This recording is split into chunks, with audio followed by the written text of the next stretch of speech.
This is my 87 Supra. She's a drift missile.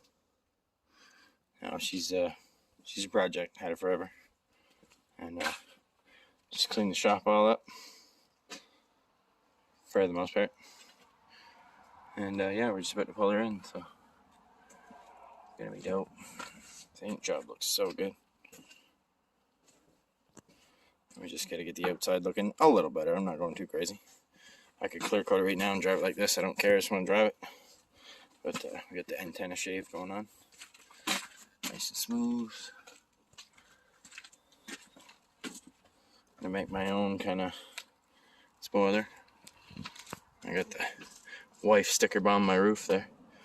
Sat there and went over a bunch of stickers and just sticker bombed it. Looks dope. I lost my original roof on the highway, being a dum-dum. Forgot to tighten it down and took off and lost her. I got this old rusty one. Just so I don't forget, I'll always remember. I'm not even going to fix that rusty roof. That's awesome. That adds character. But yeah. I'm going to pull this in. I got some rear quarter widening to do. I'm gonna roll the fenders and I got some big wheel spacers, and I'm going to make a wide angle steering kit for it at some point, where I'm going to move the tie rod's going to be a little bit further back and a little bit further down with heim joints instead of those tiny little tie rods. But anyways, until I get there, also got some progress happening on the C10, so a little update on both. But yeah, I'm going to be pulling the motor out of well, it's already out of the truck, but the motor I pulled out of the truck, I'm going to start setting it in this and getting it all cleaned up, prepped up, ready to go. I was going to try to make the truck transmission work in the car by changing the rear half, because it's already half a Supra transmission anyways. It's got the input and everything out of it, so everything would probably hook up. But I think I'll just put my old setup back in. It was still good clutch and everything, and just see how long it lasts. Go from there. But anyways, me and the wife's going to pull it in. She's over there helping me clean the yard up, moving all the bikes and stuff around, and I'm gonna get her jerked in and start looking at what to start with.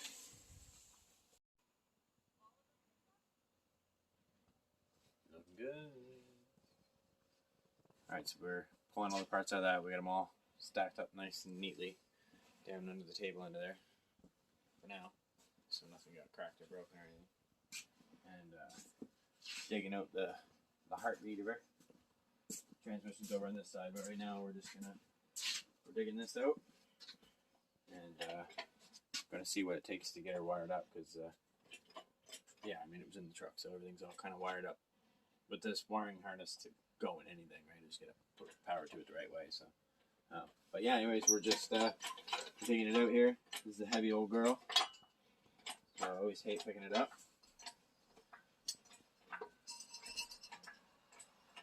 Little crane will do it though. That's my little kickstand for the engine. We really had to drive this thing to get it in this narrow setup, and now that there's, I don't know, 610 pounds hanging off the end of it, it might be a little harder to get out. Oh, not.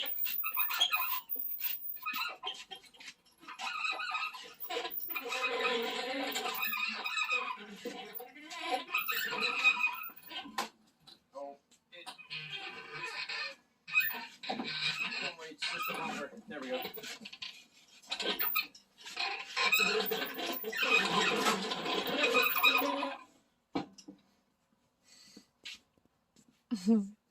Almost there.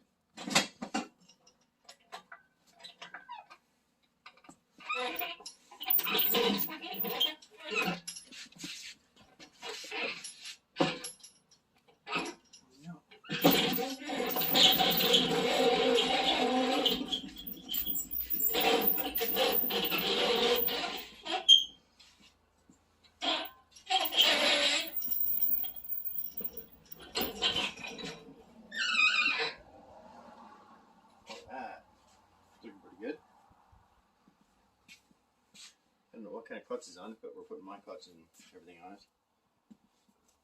I'll probably put my intake and my exhaust manifold on later, my custom one off the other engine. But for now, I just want to get it like going. I don't really care about making it all crazy. I'm just gonna put my other stock turbo on, that green monstrosity, and we're gonna make it not green anymore. And I'm gonna wire all this up, get her fired in, with the R150 force land back in it, and I don't really think there's much else we have to worry about. I do want to make a hoop. It wouldn't be that hard, even if I kind of weld it multiple times, put a little X, just because this thing tried to kill me multiple times when I was younger. I've had it for 13 years, so it's tried to kill me a few times, and I'm definitely almost 30 now, so should probably put the roll cage hoop, like I've said since I was a child. But anyways, that, and I want to make almost like an X frame for when you take the roof off. These things sag out like they're made of rubber when you take the roof off, so not a great feature, you know. But it looks good with the roof off. But yeah, so this turbo, the seals are gone in the turbo.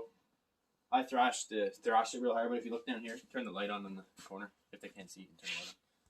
Yeah, there you go. Come down here. So if you see this drain, and I got this like this, so, and these are bottom fed, the stock Supra.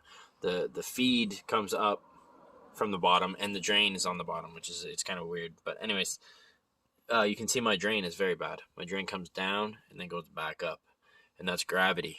So I didn't put that on. I got it like that, but it's definitely part of the reason why the seal's burnt up. But I mean, the turbo still, it boosts so perfect. It just smoked like crazy on the deceleration when I was letting off. It wasn't really smoking when I was on it that much. Just when I would let off, it would just. And this is ARP studs. I don't know what kind of head gasket. Not as durable as that one over there, but it's studded and it's got everything it needs. So I'm gonna try to at least get like 580 horsepower out of it before too long. That's the goal. I got a brand new fuel system. I got a lot of stuff ready to go on. So once I get the proper turbo, that's all it takes with these old Supras, turbo and ECU. So I'm gonna get this all cleaned up, change the clutch, do a few more things, and then we'll drag you guys back in and fill you in on what's going on. So we'll see you in a bit.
Supras and tacos.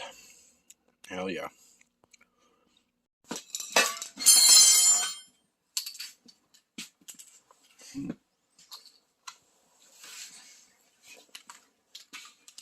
Paint. Brake booster. What are we doing? Brake booster. Ooh. Shows up pretty good. Alright, let's see what we can do here. Maybe we should have turned the heat on for a bit. I don't know.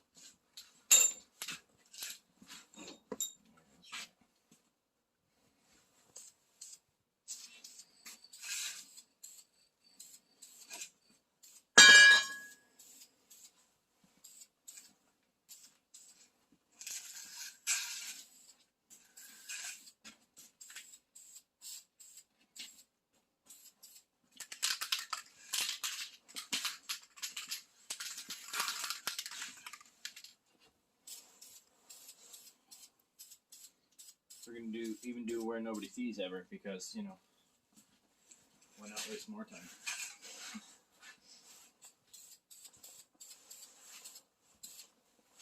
That's why I stood it in the jack stand so I could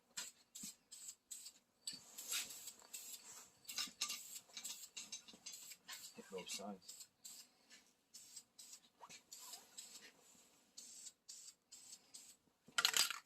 Give that a couple minutes to get tacky. Just kind of misted it on there. It's not like thick or anything. It's a little misty. Like it's sticky. And then we'll come back in like 3 minutes and then we'll add a little bit more. A little at a time. That's the best way to do it with a rattle can. So we'll be back in a few. Alright, we're adding more layers and coats to her here.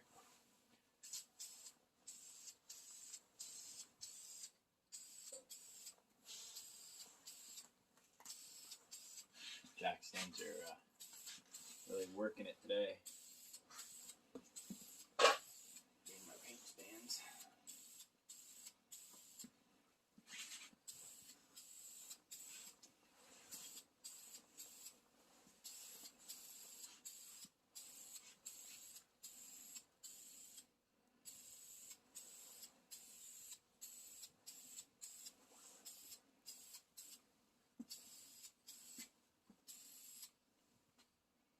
Alright, no more layers for this one. This one's done.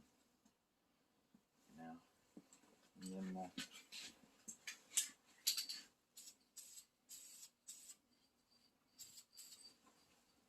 probably do like one more or two more layers on this. And then we'll do the surprise color. See you in a few. Alright, so this is what it looks like before. This is just like a factory valve cover. They just come like this, and it kind of has like a layer peeling off. It's kind of bumpy, so I'm pretty happy with how smooth this looks so far. I really took a lot of time to sand it down. It didn't even show up before I painted it, which was kind of dumb. But yeah, I really tried to get it real straight. So we're going to do the same to this one. Get it all prepped up, because of course this is just a primer. This ain't the paint, this is the primer. So we'll be back in a bit. Okay, so the secret color is gold, and my luck is so shitty. Oh my god. Okay, it's turned out beautiful. Like, it looks beautiful. I don't know if my shitty phone's doing it justice or not, but like, it looks good. It's like a gold color. Well, it's like the top secret Supra. But I'm just going to add another layer to this, and the can sticks wide open. I mean, wide fucking open. I pulled the thing off. Pulled the tip off. And then the metal thing's punctured right into it, and it just keeps spraying. It's still spraying right now, look. Look at it bubbling. Like, fuck, man, I have the worst luck. Just got a layer on it, so it started to look good. Still 3/4 of a can there.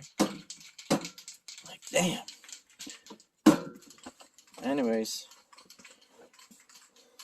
Wife Sarah shaking up another can, so we're going to carry on with the second can. Good thing about 2 cans, but I needed those 2 cans. Now I got to go get another one. So, anyways, we'll get it figured out in a bit.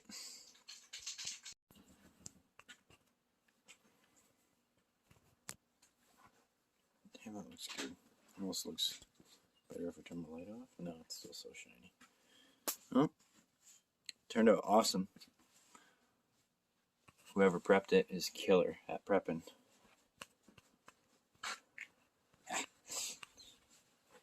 And then we get the valve cover.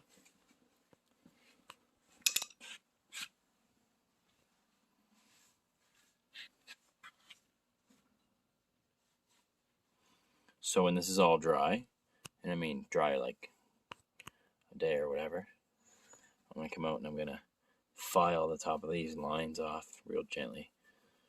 Make it so it shines kind of the same color that this here fuel rail is going to shine once I shine it up. And they'll look really good side by side. Look really good together. But there's a good before and after. So, gotta prep the other one up and do the same thing again. Alright, so that's how it turned out. Which, I mean, I'm quite happy about. Yeah, engine looks great. It's almost brand new. I'm going to be pulling that oil filter off. This had a little bit different setup for the truck. There was no oil cooler on the truck, so it's missing this thing right here. So, or oil sending unit, I guess you could say. So that was just a direct bolt-on, and then the oil feed line came from right there, and the drain, as I showed earlier, drain rate's stupid. So yeah, this is how she turned out. Oops, get my dumb finger out of the way. That's how she looks. I'm pretty happy with that. So now I just got to get the brake lines finished up in here, and once the brake lines are finished up, and I make my engine mounts, which I'll be using this bar here, and the stock mounts. I'm just gonna fabricate them to work. And first thing I'm doing is cleaning the shop up because I just finished a big job on that Mustang. So, get that cleaned up, and we'll get the engine into this afterwards. But it's 3:30 in the morning, and I'm going to bed. So, thank you so much for watching, and we will see you on the next one.